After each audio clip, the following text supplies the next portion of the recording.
The Chennai shopping mall శ్రావణ సంబరం KG sale nakshi jewellery Mela flat 50% of.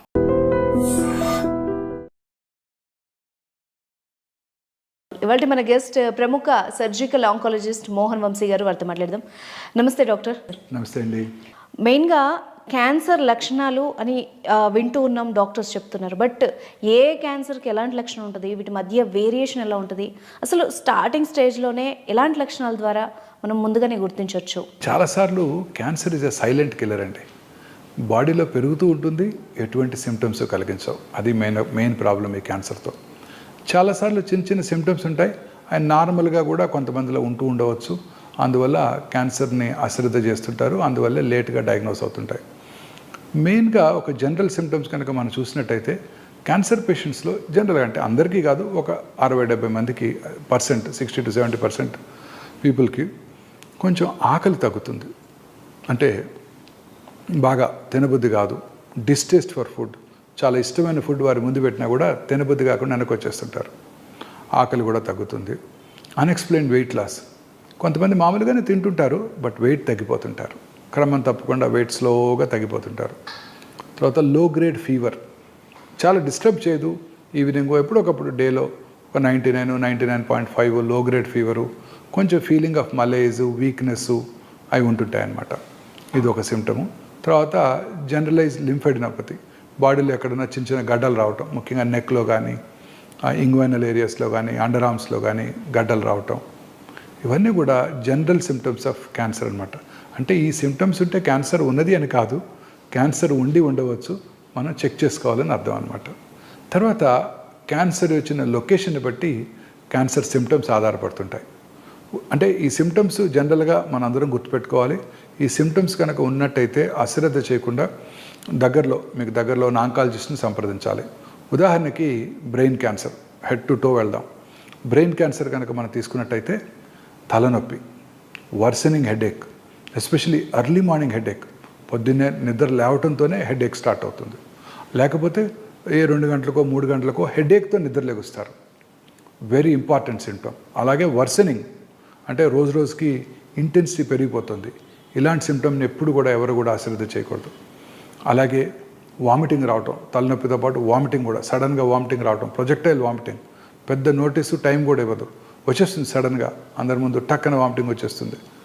మామూలుగా vomiting వచ్చేటట్టుంటే ఇంకేదైనా కారణాల వల్ల నాజియా ఉంటుంది, వామిటింగ్ వస్తుందని తెలుస్తుంది, వాష్రూమ్కి మనము పరిగెట్టుకొని వెళ్తాము, వామిటింగ్ చేసుకుంటాం. ఇది అలా కాదు, అంత టైం ఇవ్వదు, సడన్గా వామిట్ అయిపోతుంది.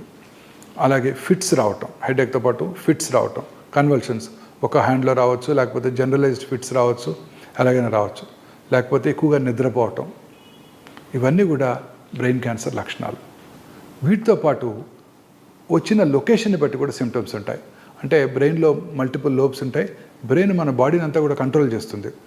సో వచ్చిన లొకేషన్ని బట్టి, ఉదాహరణకి ఫ్రంటల్ లోబ్లో క్యాన్సర్ వస్తే విచక్షణ జ్ఞానం కోల్పోవచ్చు, అందరి ముందు యూరిన్ పాస్ చేయొచ్చు, లేకపోతే అందరి ముందు డ్రెస్ చేంజ్ చేసుకోవచ్చు, డ్రెస్ చేంజ్ చేసుకోవడానికి ఇబ్బంది పడుతుండవచ్చు, లేకపోతే సడన్గా మూడ్ డిస్టర్బెన్సెస్ రావచ్చు, కోపం రావచ్చు సడన్గా. దాని వెనకాల పెరేటల్ ఏరియా అని ఉంటుంది, అక్కడ కనుక వచ్చినట్టయితే ఒక లోబ్లో, లెఫ్ట్ లోబ్లో వచ్చినట్టయితే రైట్ హ్యాండు లేకపోతే రైట్ లెగ్ వీక్నెస్ రావటం, ఫేస్ వంకరబోయినట్టు ఉండటం ఇంపార్టెంట్ సిమ్టమ్స్. అలాగే ఆక్సిపిటల్ లోబ్లో వచ్చినట్టయితే విజువల్ డిస్టర్బెన్సెస్, స్పీచ్ ఏరియాలో వచ్చినట్టయితే సడన్గా మాట్లాడటం మానేస్తారు. ఆయన వింటుంటారు, అర్థం చేసుకుంటారు, మీరు చెప్పే కమాండ్స్ ఫాలో అవుతారు, బట్ మాట రాదు నోట్లోంచి, ఆయన ఎక్స్ప్రెస్ చేయలేరు పేషెంట్. తర్వాత చిన్న మెదడు అంటాం, సెరిబెల్లం, ఇక్కడ కనుక క్యాన్సర్ వచ్చినట్టయితే ఆల్కహాల్ తాగిన వాళ్ళు ఎలా నడుస్తారో అలా నడుస్తుంటారు. ఏదైనా ఆబ్జెక్ట్ని పట్టుకోమంటే ఇలా ఇలా ఇలా ఇలా షేక్ అవుతుంటారు. సో ఇది రకరకాలుగా ఈ బ్రెయిన్ క్యాన్సర్ మేనిఫెస్ట్ చేస్తుంది. ఎటువంటి సిమ్టమ్ ఉన్నా కూడా, ముఖ్యంగా 50 దాటినాక, ఎటువంటి మూడ్ స్వింగ్స్ ఎక్కువగా ఉన్నా కూడా, తలనొప్పి ఎక్కువగా ఉన్నా కూడా, విజువల్ డిస్టర్బెన్స్ ఉన్నా కూడా ఎటువంటి అశ్రద్ధ చేయకుండా దగ్గరలో ఉన్న ఆంకాలజిస్ట్ని కలిసి చూపించుకొని అది క్యాన్సరా కాదా నిర్ధారణ చేసుకోవటం చాలా ఇంపార్టెంట్. కొంచెం కిందకి వచ్చినట్టయితే oral cancers, oral cavity, oropharynx అంటాం, ఓరల్ క్యావిటీ వెనకాల ఉన్న అన్నవాహిక భాగాన్ని. These cancers are the commonest cancers in south India, especially tobacco smoking చేసే వాళ్ళలోనూ, ఆర్ స్మోక్లెస్ టొబాకో అంటే గుట్కా, కైని, అంబారీ రకరకాలుగా వాడుతుంటారు ఈ టొబాకోని. ఇవన్నీ కూడా క్యాన్సర్ కారకాలు. చాలామంది అంటుంటారు, నేను టొబాకో నోట్లో పెట్టుకుంటాను, నములుతాను, ఊసేస్తాను, నేను లోపలికి ఇంజెస్ట్ చేయటం లేదు, తీసుకోవట్లేదు లోపలికి, నాకు క్యాన్సర్ ఎందుకు వస్తున్నప్పుడు అడుగుతూ ఉంటారు. ఆ నములుతున్నప్పుడే కొన్ని సెకండ్స్లోనే ఆ టొబాకోలో ఉన్న 400 కార్సినోజన్స్ అంటే క్యాన్సర్ కారక పదార్థాలు బ్లడ్లోంచి అబ్జార్బ్ చేయబడి నోట్లోనే కాకుండా శరీరంలో ఇతర భాగాల్లో కూడా క్యాన్సర్ కలిగించవచ్చు. స్మోక్ చేసిన 6 సెకండ్స్లో ఆ టొబాకోలో ఉన్న 400 to 500 కార్సినోజన్స్ మన బ్లడ్లోకి వెళ్ళిపోయి ఎక్కడైనా శరీరంలో ఏ భాగంలో అయినా క్యాన్సర్ కలిగించవచ్చు, ఇంక్లూడింగ్ గర్భసంచి ముఖద్వారం. అబ్రాడ్లో కార్సినోమా సర్విక్స్ ఇన్సిడెన్స్ చాలా తక్కువ వెస్ట్రన్ వరల్డ్లో, కానీ అక్కడ స్మోకింగ్ ఎక్కువ, విమెన్లో ఎక్కువ స్మోక్ చేస్తుంటారు అక్కడ. వాళ్ళలో ఈ గర్భసంచి ముఖద్వార క్యాన్సర్ చాలా కామన్గా చూస్తుంటాం. ఇలా అనేక రకాలైన క్యాన్సర్స్ ఈ స్మోకింగ్ వల్ల వస్తుంది. ఒక సర్ప్రైజింగ్ థింగ్ ఏంటంటే అన్ని క్యాన్సర్స్ కూడా స్మోక్ చేసే వాళ్ళలో ఎక్కువగా చూస్తుంటాం. ఒక్క క్యాన్సర్, అది ఎండోమెట్రియల్ క్యాన్సర్, గర్భసంచి body cancer, it seems smoke చేసే వాళ్ళలో తక్కువ కనబడుతూ ఉంటుంది. సర్ప్రైజింగ్. బట్ మిగతా అన్ని క్యాన్సర్స్ ఇంక్రీజ్ అవుతాయి. సో ఓరల్ క్యాన్సర్ ముఖ్య లక్షణాలు ఏంటంటే మానని పుండు. చిన్న చిన్న పుళ్ళు అందరికి వస్తుంటాయి. టెన్షన్ ఉన్నప్పుడు పుళ్ళు ఎక్కువగా వస్తుంటాయి. నాకు కూడా ఎగ్జామ్స్ ఉన్నప్పుడు చిన్నప్పుడు చిన్న చిన్న అల్సర్స్ వచ్చాయి. 4-5 రోజుల్లో బాగా పెయిన్ఫుల్గా ఉంటాయి, 4-5 రోజుల్లో తగ్గిపోతాయి. కానీ పెయిన్లెస్ అల్సర్స్ క్రమం తప్పకుండా సైజులో పెరుగుతూ ఉంటాయి. ఎటువంటి నొప్పి కలిగించదు. ఓన్లీ చివరి స్టేజెస్లోనే బాగా అడ్వాన్స్ అయినప్పుడు నొప్పి కలుగుతుంది. కొన్నిసార్లు అల్సర్స్ నుంచి బ్లీడ్ అవుతుంటాయి. అల్సర్స్ నుంచి డిశ్చార్జ్ ఉంటుంటుంది. స్మెల్ కూడా బ్యాడ్ స్మెల్, బ్యాడ్ ఓడర్ కూడా ఉంటుంటుంది. ఇవి మాత్రం అశ్రద్ధ చేయకూడదు. అలాగే నోటి లోపల కానీ, నాలుక మీద, దవడ లోపల భాగంలో కానీ, ఎక్కడైనా అంగటి మీద కానివ్వండి, ఎరుపు తెలుపు మిళితమైన patches, either red colour patches or white patches, leukoplakia, erythroplakia అంటాం. 2 మిక్స్ అయి ఉన్న ప్యాచెస్, 2 మిళితమైన ప్యాచెస్ కూడా ఇంపార్టెంట్ క్యాన్సర్ లక్షణం. అలాగే స్పీచ్ డిస్టర్బెన్సెస్, నాలుక లోపల క్యాన్సర్ వచ్చినప్పుడు నాలుక కదలికలు ఎఫెక్ట్ అయ్యి స్పీచ్ బండగా మారుతుంది, క్లారిటీ ఉండదు. అలాగే చిగుళ్ళ నుంచి రక్తం రావటం, నోట్లో ఏదైనా అల్సర్ నుంచి రక్తం రావటం వెరీ ఇంపార్టెంట్ వార్నింగ్ సిగ్నల్. నాలుక వెనకాల భాగంలోనూ ఓరోఫారింగ్స్లోని క్యాన్సర్ ఉన్నప్పుడు feeling of foreign body sensation in the throat, అంటే థ్రోట్లో ఏదో ఫారిన్ బాడీ ఉన్నట్టు మింగుతాం. మనం ఏదైనా ఫారిన్ బాడీ ఉంటే మింగేస్తే లోపలికి వెళ్ళిపోతుంది. ఇక్కడ మింగినా కూడా లోపలికి వెళ్ళదు, ఎందుకంటే అది ట్యూమర్ ఉంది అక్కడ. బ్రెయిన్ దాన్ని ఫారిన్ బాడీగా పర్సీవ్ చేస్తుంది. So feeling of foreign body sensation very important warning signal అనమాట. అవి కాక ఈ స్వరపేటికి కనుక వచ్చినట్టయితే వాయిస్ స్వరం బొంగురుపోవటం, దగ్గినప్పుడు ఫ్లెమ్లో బ్లడ్ రావటం, బ్రీదింగ్ డిఫికల్టీ, ఇవన్నీ కూడా స్వరపేటిక క్యాన్సర్ లక్షణాలు. ఇంకా కొంచెం కిందకి వెళ్తే lung cancer is the commonest cancer. ప్రపంచంలో అన్నిటికన్నా లంగ్ క్యాన్సర్ ఎక్కువగా చూస్తున్నారు. అండ్ లంగ్ క్యాన్సర్ వల్లనే ఎక్కువ మార్టాలిటీ కూడా ఉంటుంది.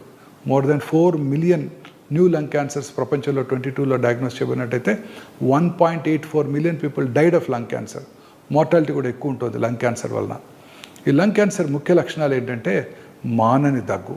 చాలామంది స్మోకర్స్లో దగ్గు వస్తుంటుంది. తగ్గినప్పుడు వాళ్ళు వెళ్ళి చెక్ చేసుకుంటారు. చెస్ట్ ఫిజిషియన్స్ చూస్తారు, సిటీ స్కాన్ కూడా చేస్తారు, స్మోకర్స్ కాఫ్ అని పంపించేస్తారు. బట్ అప్పుడు స్మోకర్స్ కాఫ్ కావచ్చు, ఒక 6 నెలల తర్వాత క్యాన్సర్ డెవలప్ అవ్వచ్చు. సో మానని దగ్గు ఎస్పెషల్లీ స్మోకర్స్లో కనుక ఉన్నట్టయితే అశ్రద్ధ చేయకుండా వెంటనే చూపించుకోవాల్సి ఉంటుంది. దగ్గినప్పుడు ఫ్లెమ్ రావటం, ఆ ఫ్లెమ్లో బ్లడ్ పట్టడం, లో గ్రేడ్ చెస్ట్ పెయిన్, వాయిస్ బొంగురుపోవటం, ఇవన్నీ కూడా వీక్నెస్, అలాగే ఆకలి తగ్గిపోవటం, ఇవన్నీ కూడా లంగ్ క్యాన్సర్ లక్షణాలు. లంగ్ క్యాన్సర్స్ చాలాసార్లు దే ఆర్ సైలెంట్ కిల్లర్స్. చాలాసార్లు చూస్తుంటాం, లంగ్లో క్యాన్సర్ ఉంటుంది, బ్రెయిన్కి పాకిపోతుంది. ఆ బ్రెయిన్కి పాకినప్పుడు అది సిమ్టమ్స్ కలగజేస్తుంది. ఆ సిమ్టమ్స్తో వాళ్ళు న్యూరోసర్జన్ దగ్గరికి వెళ్తారు. వాళ్ళు ఆ ట్యూమర్ని తీసేసి టెస్ట్కి పంపించినాక దాంట్లో తెలుస్తుంది లంగ్ క్యాన్సర్ ఉందని. చాలాసార్లు చూస్తుంటాం. క్యాన్సర్ ఎంత చిన్నదిగా ఉందంటే ఐడెంటిఫై చేయలేము మనం లంగ్ క్యాన్సర్. అది చూశాక మళ్ళీ whole body PET CT scan చేయించుకొని అందులో ట్యూమర్ ఉందని అప్పుడు గ్రహించడం జరుగుతూ ఉంటుంది. చాలా కామన్గా చూస్తుంటాం ఈ ప్రాబ్లం. చాలాసార్లు లంగ్ క్యాన్సర్ ఉంటుంది, అది బోన్స్కి పాకుతుంది. బోన్స్కి పాకినప్పుడు బోన్ వీకెన్ అయిపోయి చిన్న ఇంజరీ, ట్రివియల్ ఇంజరీతో ఫ్రాక్చర్ కావటం, ఆర్థోపెడిషియన్ దాన్ని రిపేర్ చేస్తున్నప్పుడు ప్లేటో, వైరో, రాడో, నెయిలో వేస్తున్నప్పుడు అక్కడేదో సస్పీషియస్ టిష్యూని బయాప్సీ చేస్తే దాంట్లో లంగ్ క్యాన్సర్ కనపడుతుంది. ఇక మిగతా క్యాన్సర్స్ గురించి గ్యాస్ట్రో ఇంటెస్టైనల్ ట్రాక్ట్ క్యాన్సర్స్, అన్నవాహిక క్యాన్సర్స్, మింగుడు పడకుండా ఉండటం, అంటే గట్టి పదార్థాలు తిన్నప్పుడు స్లోగా అది అడ్డం పడినట్టు అనిపించడం, ఆ తర్వాత వాటర్ తాగితే లోపలికి వెళ్ళిపోవటం, ఆ తర్వాత స్లోగా అసలు గట్టి పదార్థాలు తినలేకపోవటం, వామిటింగ్ రావటం, మళ్ళీ లిక్విడ్స్ తీసుకోగలగటం, ఇంకా అశ్రద్ధ చేసినట్టయితే లిక్విడ్స్ కూడా బ్లాక్ అయిపోతాయి. ఇది అన్నవాహిక క్యాన్సర్ ముఖ్య లక్షణాలు. ఇంకా gastric cancer, commonest cancer in south Indian men, especially Tamil Nadu and Andhra Pradesh, తెలంగాణలో పురుషుల్లో అత్యధికంగా కనబడే క్యాన్సరు ఈ ఓరల్ క్యాన్సర్స్ తర్వాత ఈ గ్యాస్ట్రిక్ క్యాన్సరు. ఈ గ్యాస్ట్రిక్ క్యాన్సరు మన దేశంలో కాకుండా సౌత్ ఇండియాలోనే కాకుండా జపాన్లో కూడా, అలాగే సదరన్ చైనాలో కూడా ఎక్కువ చూస్తుంటాం. మిగతా దేశాల్లోనూ మన నార్త్ ఇండియాలోనూ కూడా ఈ గ్యాస్ట్రిక్ క్యాన్సర్ చాలా తక్కువగా చూస్తుంటాం. సో ఈ మూడింటిని కనుక మనం సున్నితంగా పరిశీలించినట్టయితే ఒక కామన్ హ్యాబిట్ ఉంది, రైస్ ఈటింగ్ పాపులేషన్.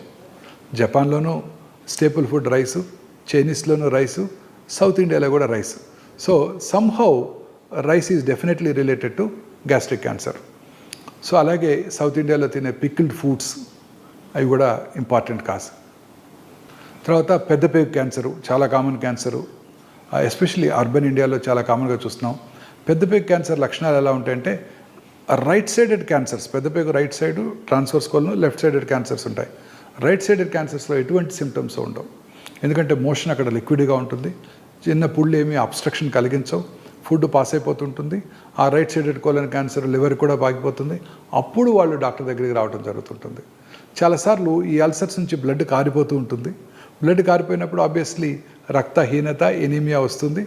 ఎనీమియా వచ్చినప్పుడు కామనెస్ట్ సిమ్టమ్ ఏంటంటే బ్రెత్లెస్నెస్, కొంచెం నడిచిన ఆయాసపడటం. ఎస్పెషల్లీ ఈ క్యాన్సర్ 50 సంవత్సరాలు 60 సంవత్సరాలు ఉన్న పురుషుల్లో ఎక్కువగా చూస్తుంటాం. సో పురుషుల్లో అలసటగా ఉన్నట్టయితే ఫస్ట్ వాళ్ళు కార్డియాలజిస్ట్ని సంప్రదిస్తారు. కార్డియాలజిస్ట్ని సంప్రదించినట్టయితే వాళ్ళు అలసట అవన్నీ ఉన్నట్టయితే డెఫినెట్గా వాళ్ళు కర్నరీ యాంజియో చేస్తారు. ఆ వయసులో 1-2 బ్లాక్స్ ఉంటాయి, స్టెంట్స్ కూడా వేస్తారు. ఆ తర్వాత వాళ్ళు డాక్టర్ దగ్గరికి, ఆంకాలజిస్ట్ దగ్గరికి రావడం జరుగుతుంటుంది. చాలా కామన్గా చూస్తుంటాం. సో అడల్ట్ ఎస్పెషల్లీ 40-50 ఇయర్స్ వచ్చాక ఎవరికన్నా ఎనీమియా వచ్చినట్టయితే, ఎస్పెషల్లీ పురుషుల్లో కనుక వచ్చినట్టయితే ఫస్ట్ సౌత్ ఇండియాలో అప్పర్ జియోస్కోపీ అండ్ కొలనోస్కోపీ, అది నార్మల్గా ఉన్నట్టయితే కొలనోస్కోపీ చేయించుకోవాలి. నార్త్ ఇండియాలో 2 అప్పర్ జియోస్కోపీ, కొలనోస్కోపీ చేయించుకొని ముందు క్యాన్సర్ లేదు అని గుర్తించాల్సి ఉంటుంది. ఇంకా లెఫ్ట్ సైడెడ్ కోలన్ క్యాన్సర్ లక్షణాలు ఎలా ఉంటాయంటే మోషన్లో బ్లడ్ పట్టడం, మోషన్కి వెళ్ళే ముందు severe abdominal pain, crampy abdominal pain ఉండటం, అలాగే మోషన్ పాస్ చేసిన తర్వాత రెడ్ బ్లడ్ పట్టడం, మోషన్తో మిక్స్ అయ్యి బ్లడ్ పట్టడం. ఈ బ్లడ్ ఇన్ ద మోషన్ ఎప్పుడు కూడా అశ్రద్ధ చేయకూడదు. చాలాసార్లు హిమరాయిడ్స్ ఉన్నాయి, పైల్స్ ఉన్నాయి. లాస్ట్ ఇయర్ కూడా ఇలానే పైల్స్ వచ్చాయి. డాక్టర్ దగ్గరికి వెళ్ళి చూపించుకున్నాను, సర్జన్ చూశారు, మెడిసిన్స్ ఇచ్చారు, తగ్గిపోయింది. పైల్స్ అనేవి ప్రతి 2 కాళ్ళతో నడిచే ప్రతి యానిమల్కి, మనుషులు కానివ్వండి, గొరిల్లాలు కానివ్వండి, చింపాంజీలు కానివ్వండి, ఖచ్చితంగా హిమరాయిడ్స్ ఉంటాయి. కారణం ఏంటంటే యాంటీ గ్రావిటీగా బ్లడ్ పైకి వెళ్ళాలి కాబట్టి. సో పైల్స్ ఉన్న వాళ్ళకి క్యాన్సర్ కూడా ఉండవచ్చు. ఆ బ్లడ్ కనుక పడినట్టయితే, పైల్స్ కూడా ఉన్నట్టయితే పైల్స్కి వైద్యం చేయించుకొని ఫర్దర్గా కనుక సిమ్టమ్స్ ఉన్నట్టయితే ఖచ్చితంగా కొలనోస్కోపీ చేయించుకోవాల్సి ఉంటుంది. చాలాసార్లు ఇది మిస్ అయిపోతుంటారు. చాలామంది రోజు చూస్తూనే ఉంటాను, లేట్ స్టేజెస్లో డాక్టర్ దగ్గరికి వస్తుంటారు. సో మోషన్లో బ్లడ్ పట్టడం అనేది ఎప్పుడు కూడా అశ్రద్ధ చేయకూడదు. మోషనే కాదండి, అసలు ఎక్కడ బ్లడ్ పడినా అశ్రద్ధ చేయకూడదు. చిగుళ్ళ నుంచి కానివ్వండి, వామిటస్లో కానివ్వండి, దగ్గినప్పుడు వచ్చే ఫ్లెమ్లో కానివ్వండి, యూరిన్లో కానివ్వండి, పీరియడ్స్ కాని టైంలో ఇంటర్మెన్స్ట్రల్ బ్లీడింగ్ కానివ్వండి, పోస్ట్ కాయిటల్ బ్లీడింగ్ కానివ్వండి, ఇది very important warning signal. Blood ఎక్కడి నుంచి వచ్చినా కూడా అశ్రద్ధ చేయకూడదు. సో అలాగే ఆల్టర్నేటింగ్ కాన్స్టిపేషన్ అండ్ డయేరియా, సడన్గా చాలాసార్లు లూజ్ మోషన్స్ అయిపోతాయి, మళ్ళీ కాన్స్టిపేషన్ వస్తుంది. Very important warning signal off left sided colon cancer. Feeling of incomplete evacuation, మన మోషన్ పాస్ చేసాక ఒక మంచి ఫీలింగ్ ఉంటుంది. ఎస్, మోషన్ అంతా అయిపోయింది, చాలా ఎంటీ ఫీలింగు, సాటిస్ఫైడ్ ఫీలింగ్ ఉంటుంది. కొన్ని రెక్టల్ క్యాన్సర్ ఉన్నప్పుడు మోషన్ పాస్ చేసిన తర్వాత కూడా ఇంకా ఎంటీ చేయాలి, ఇంకా లోపలేదో ఉంది, పూర్తిగా మోషన్ పాస్ చేశారు అయినప్పటికీ కూడా ఇంకా మోషన్ లోపలే ఉన్నట్టు అనిపిస్తూ ఉంటుంది. అంటే అది ట్యూమర్, అది మోషన్ కాదు.